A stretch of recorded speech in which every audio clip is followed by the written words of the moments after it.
So you get an error after you run Windows Update, and it's 0x80070643. And if I look at update history here, we see that the actual update in question is KB5034441. I'll go back to the Windows Update again. And it doesn't matter how many times you retry, or whatever you do, it won't install. It just completely just says, no, sorry, not going to work.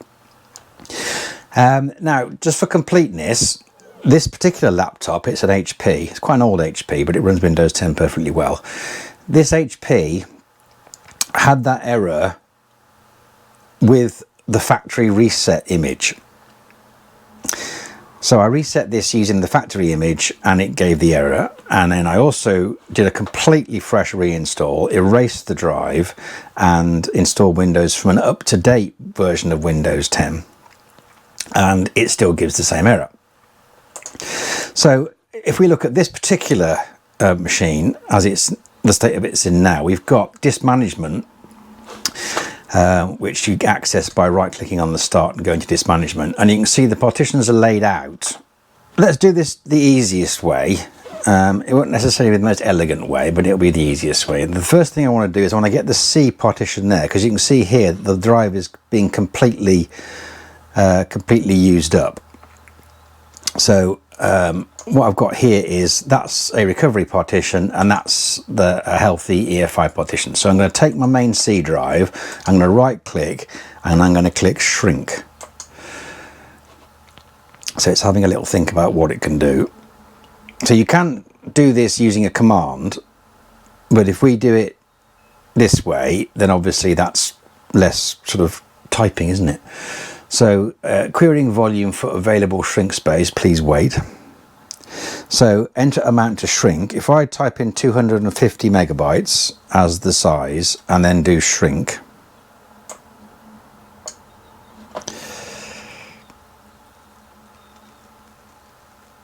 it's chugging away.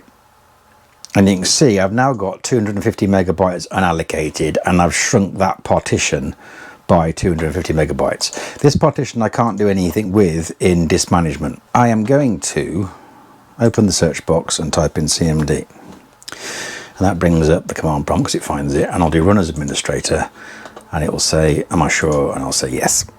So now I'm going to type in reagent C and then / disable, like that. Reagent C disable. So that turns off the recovery environment. So now I'm going to do DISKPART. So I'm in DISKPART. I'm going to do list disk, and I've got one disk, and I'm going to do select disk naught. You would select the drive that is your main primary drive, like that. Disk naught is now the selected drive. Now I'm going to type in list part, and you can see I've got a system, a reserved 60 megabyte, a primary of 930 gig, and a recovery of 512. So what I'm going to do is I'm going to do select part 4. So now I've selected the partition, I've selected the recovery partition. I'm now going to type delete partition override.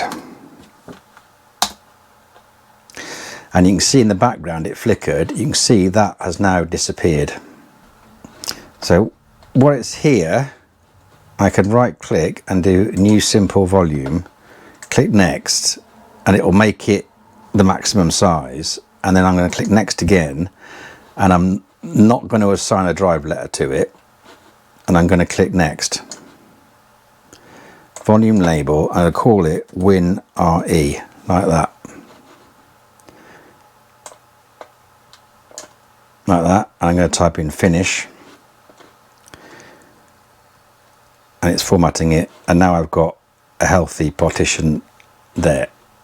So now I'm going to go back to the command, and I'm going to go and type in exit from DISKPART, and now I'm going to type in reagent C enable.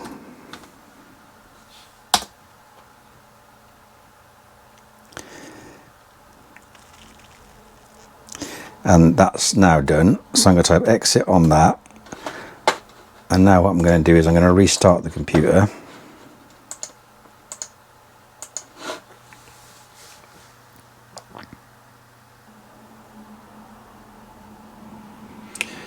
And it's restarting.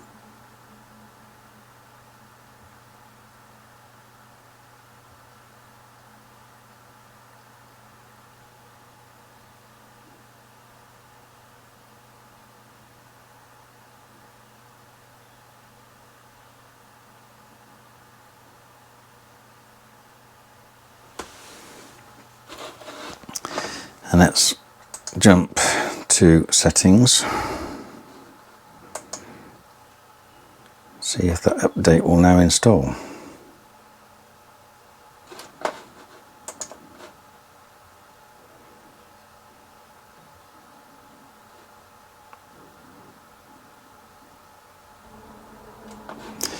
So we'll do retry. So it's checking for the updates. And let's see what it does.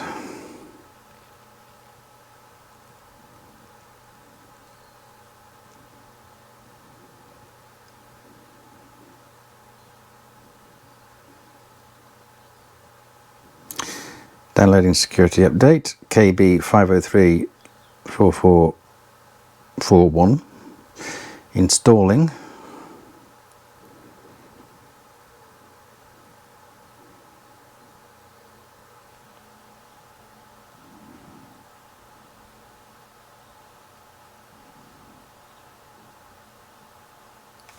%, and we are now up to date. And that's yeah, so that's fine. So I'll do another check for updates just to see if it's caught anything else. There are a few guides online that involve lots of weird commands and things, and if you're not particularly technical, then getting away from the command prompt as much as possible is probably the best thing to do. So essentially you use disk management to resize your main partition by shrinking it, then you go into DISKPART and delete the other partition, and then you create another one using disk management, and don't give it a drive letter. Format it quickly with NTFS, and then enable recovery environment again, and then restart, and you're good to go. Any questions about that, give me a shout. What might complicate it if you do try and do this with the recovery partition still in existence, but there should be, quite distinctively, there should be a partition that is for the Windows recovery environment. Usually it's before the main recovery partition, which can be quite big, can be as much as 15 gig. Often it's about 23, 24 gig. So bear that in mind. And in DISKPART will punish you if you don't type things incorrectly. That's partly because you have to be sure you want to do something, and you can't accidentally delete a partition. You have to type the whole word. If you notice how I did it, the first bit you can do, like, you know, do it in shorthand, but when you come to delete the partition, you've actually got to type in delete partition override. You've got to do the full command, otherwise it won't do it. But yeah, any questions about it, just stick them in the comments. Liking and subscribing is very helpful for me, especially if this video is helpful for you. So as ever, thank you very much for watching.